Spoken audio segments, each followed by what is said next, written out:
Nurul Kusumawardhani sekarang bekerja di Rumah Sakit Stoma Hospital Surabaya dan telah menjalani konsultan dari Universitas Pediatri pada tahun 2022. Waktu 20 menit dan tempat kami persilakan Dr. Nurul. Terima kasih Dr. Nurul.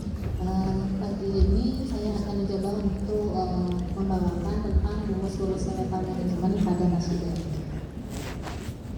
Jadi seperti yang sudah dibahas sejak tadi bahwa DMD ini merupakan suatu lethal X-linked recessive muscular disorder di mana dia mengakibatkan mutasi dari gen dystrophin yang akan menyebabkan absennya atau ketidakcukupan dari dystrophin yang fungsional, dan hal itu akan menyebabkan terjadinya progressive muscular damage dan degeneration.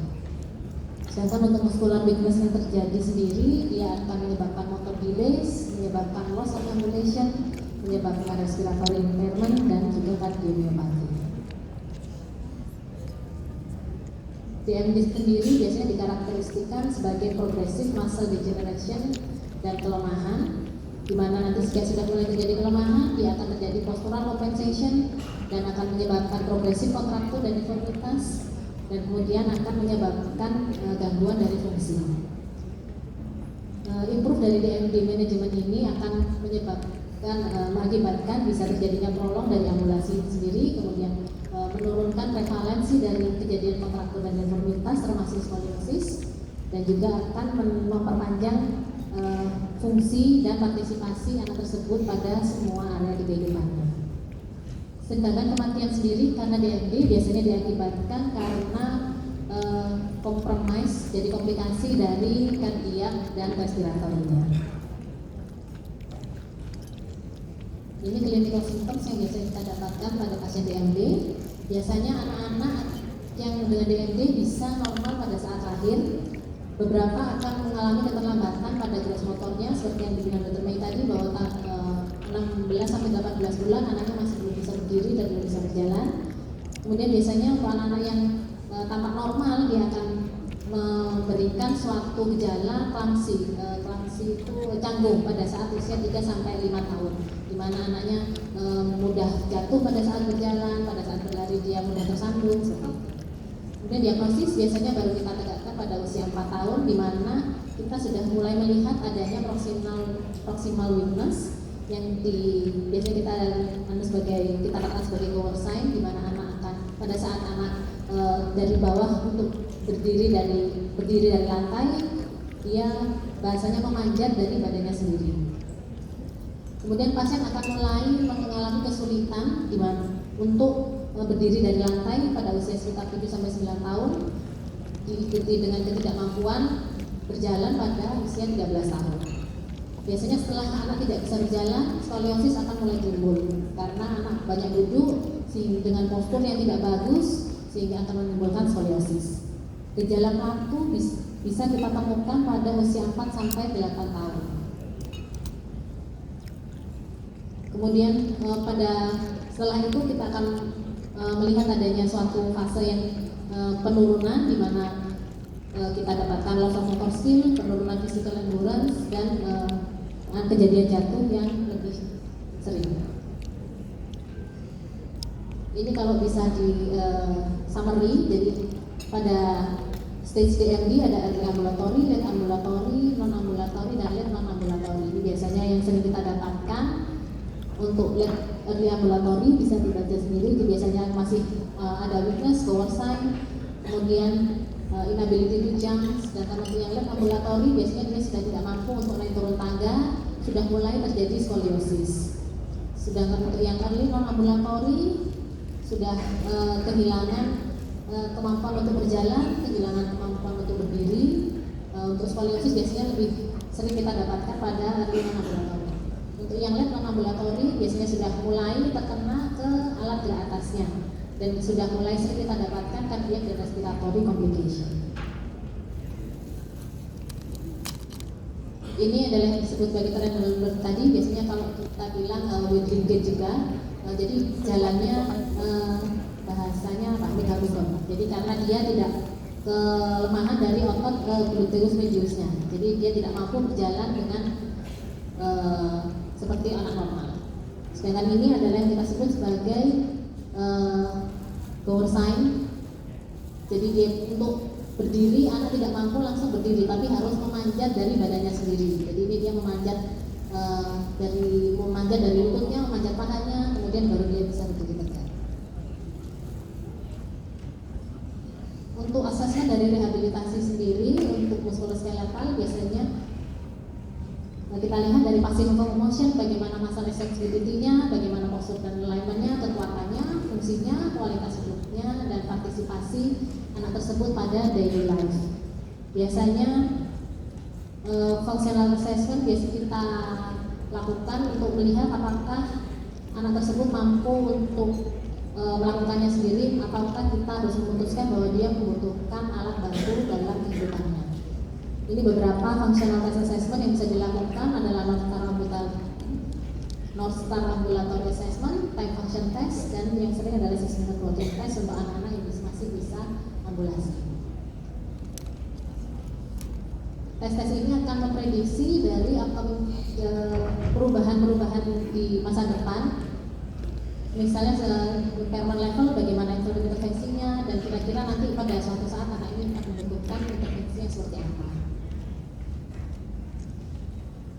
Untuk functional decline biasanya bisa kita lihat pada saat dia usia 7 tahun, kita bisa memperkirakan nanti dalam waktu 12 bulan ke depan dia akan mengalami functional decline jika 6-minute walk test-nya kurang dari 325 meter, kemudian time to stand-nya lebih dari 30 detik, climb to 4 steps lebih dari 8 detik, 10-minute walk and run lebih dari 10-12 detik, dan skor NSAA-nya kurang dari 35.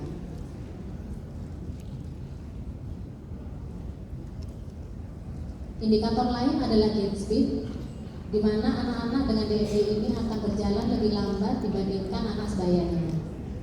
Kemudian seiring dengan ke severity dari penyakitnya dan ke peningkatan dari usianya, maka gait speed-nya akan semakin lambat. Dan itu juga akan diiringi dengan endurance dan ambulatory capacity yang semakin menurun. Kemudian biasanya untuk mengetes ini biasanya kita memakai 6-minute walking test. Jadi kita bisa mendapatkan semakin lama angka dari 6-minute walking testnya akan turun.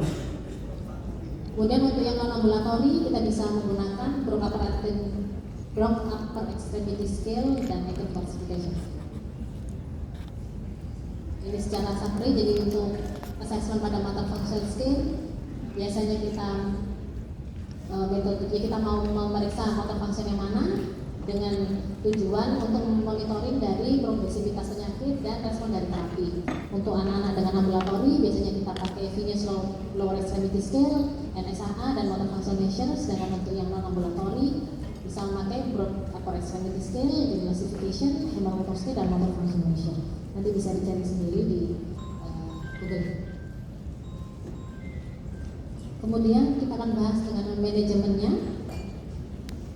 Ini tadi sudah ditampilkan oleh Dr. Ratna. Jadi untuk pediatric muscular disease sendiri untuk impairment di mana kelainan dari body function dan body structure-nya terlihat pada weakness, muscle strength shortening dan contracture, dan juga slower gait.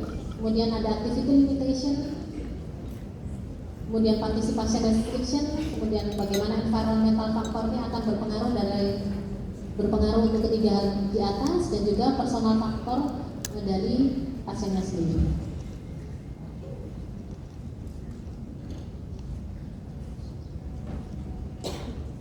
Kemudian evaluasi biasanya kita lakukan 6 bulan sekali untuk mengidentifikasi dari risk faktor.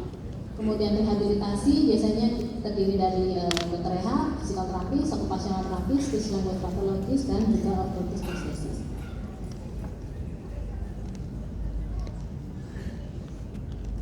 Masalah yang sering kita dapatkan pada anak DMD adalah ketidakmampuan untuk menggerakkan sendi pada full range of motion, juga static positioning karena kelemahannya dia tidak mampu untuk bergerak. Kemudian dengan kelemahan yang pada otot-otot tertentu menyebabkan imbalance pada joint tersebut, juga terjadinya fibrotic muscle changes sehingga akan menurunkan dari ekstensibilitas dari muscle tersebut dan juga bisa menyebabkan joint stiffness dan joint contracture. Untuk masalah dari chest wall mobility bisa disebabkan oleh restricted pattern of breathing dan juga fibrosis dari otot-otot interkostal. Kemudian untuk maintenance dari passive range of movement dan muscle stability dan kesimetrisan dari mobilitas dan dari chest wall akan mengoptimalkan fungsi dan pergerakan, terutama untuk respiratory function, kemudian bisa memprevent dari fixed contracture dan deformity, maintain skin integrity, dan maintain ambulation.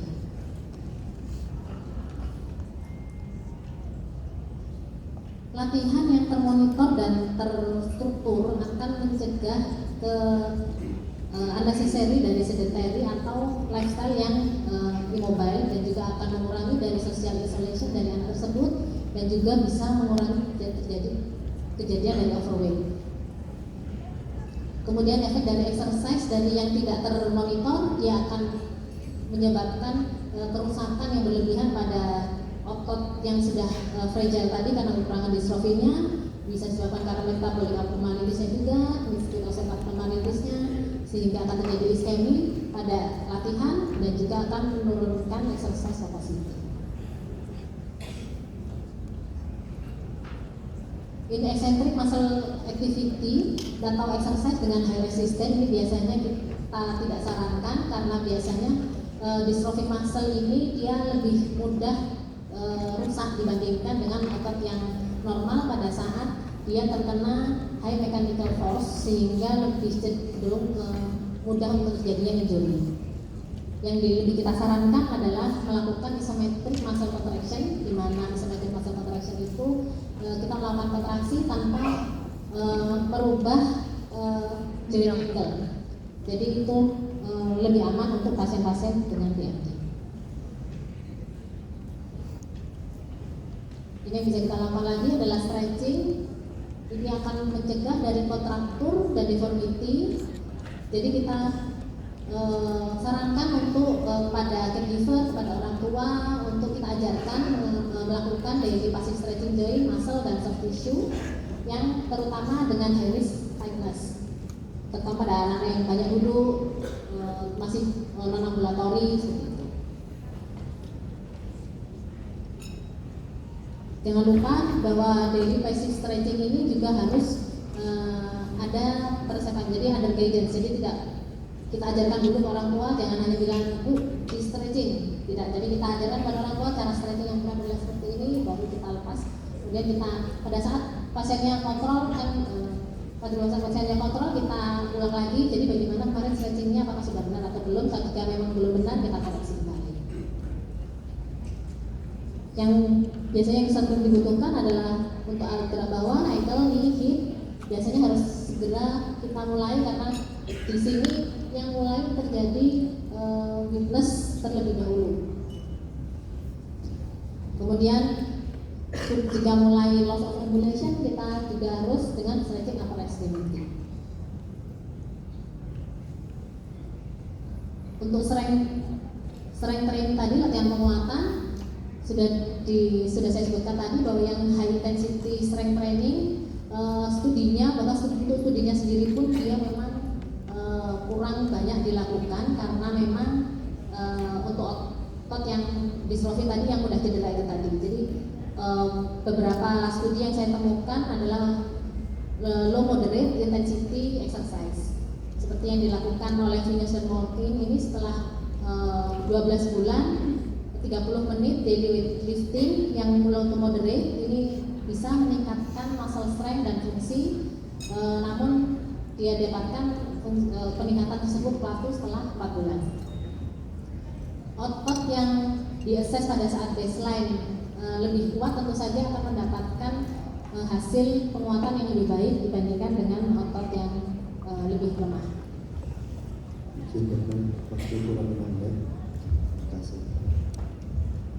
Untuk yang high intensity ini yang saya temukan adalah penelitian dari MDX Mice, di mana MDX Mice ini merupakan tikus yang mempunyai kondisi yang sama dengan pasien-pasien DMD, yaitu dengan dystrophin yang kurang, dan ini didapatkan bahwa menurut mereka harmful, jadi efek pelatihan yang berbahaya tadi ternyata disebabkan oleh force exercise mode, jadi dipaksa untuk berlatih. Seperti yang Dr. tadi katakan bahwa untuk latihan untuk anak DMD ini harus yang isometric exercise sesuai dengan keinginannya anaknya tadi. Jadi tidak boleh dipaksa, karena hal itu dapat menyebabkan peningkatan apoptosis, telomerase yang menurun, kemudian meningkatkan permeability, dan ini akan menyebabkan lebih mudahnya kerusakan pada otot tersebut. Kemudian ini ada satu studi yang saya temukan untuk strengthening. Ini sebenarnya ada yang low frequency electrical stimulation, ini sebenarnya bisa diberikan untuk meningkatkan kekuatan otot pada pasien DMD. Namun ini juga masih belum terlalu banyak. Latihan lain yang bisa kita berikan adalah aerobic exercise dengan submaksimal aerobic exercise atau aktivitas dengan menghindari dari over exercise dan dari overwork, dan memberikan kesempatan pada otot tersebut untuk istirahat. Kemudian yang lain disarankan yang lain adalah berenang, bersepeda seperti yang tadi sudah disebutkan, dan juga safe physical activity bisa juga dilakukan dengan asistif teknologi seperti yang sudah diajarkan oleh Dr. Mai tadi, dan appropriate adaptive equipment. Ini ada jurnal lain yang saya temukan untuk vibration terapi. Ini sebenarnya pada orang normal saja mampu untuk meningkatkan muscle strength dan function, dan pada pasien NMD juga sudah dilakukan penelitian bahwa dengan whole body vibration exercise dengan frekuensi 7 sampai 24 Hz dengan amplitude 22 sampai 4 mm mampu meningkatkan muscle mass, muscle strength, dan some bone markers. Jadi bisa dipakai untuk pasiennya. Ini untuk alat ambulasinya bisa kita gunakan wheelchair pada yang non ambulatori. Namun pada pasien-pasien dengan early non ambulatori maupun pasien yang masih ambulatori, wheelchair ini bisa kita gunakan terutama untuk memaksimalkan partisipasi dan untuk dia psikososial development-nya dia. Karena anak tersebut jika memang dia sudah lelah untuk berjalan, maka dia untuk sosialisasi dengan teman-temannya dia akan berkurang karena dia sudah terlalu lelah.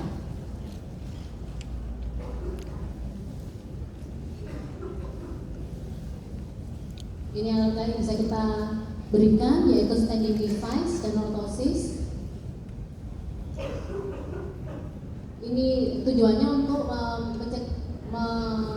mendelay dari loss ambulasi dan mencegah komplikasi pada anak-anak yang sudah tidak mampu untuk berdiri.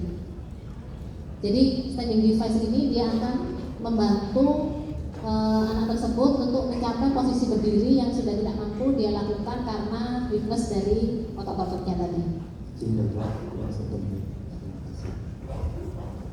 Dan benefit yang lain bisa kita dapatkan dari standing device ini, dia akan mempertahankan panjang dari otot, bisa melambatkan dari onsetnya dari skoliosis karena pasiennya posisinya upright, kemudian akan meningkatkan bone density, menurunkan muscle spasm karena muscle-nya kita irekan, dan better respiratory function, meningkatkan sirkulasi, digestif, dan bowel dan bladder function.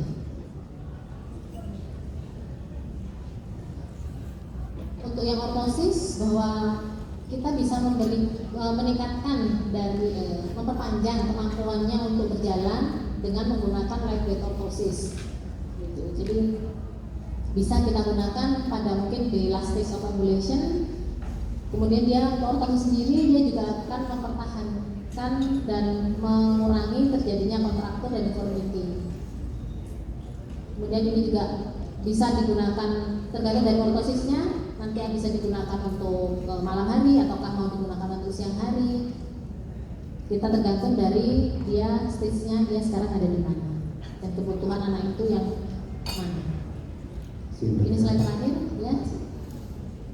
Jadi teknisnya untuk DMD sendiri ini disebabkan oleh mutasi dari distrofin yang menyebabkan dia fungsional distrofinnya tidak ada maupun kurang.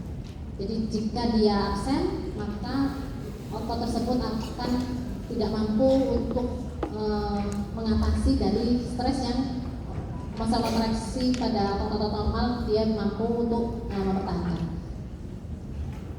Dan untuk latihan dia akan mampu untuk meningkatkan muscle spasticity, oxidative stress ability, kemudian mempreserve dari function, better muscular strength dan endurance, reduce motor loss dan delay muscle strength decline. Dan better DMD management akan menghasilkan prolong ambulasi, menurunkan kejadian severe kontraktur dan deformity dan akan memprolong dari fungsi dan partisipasinya pada semua area. Terima kasih atas perhatiannya.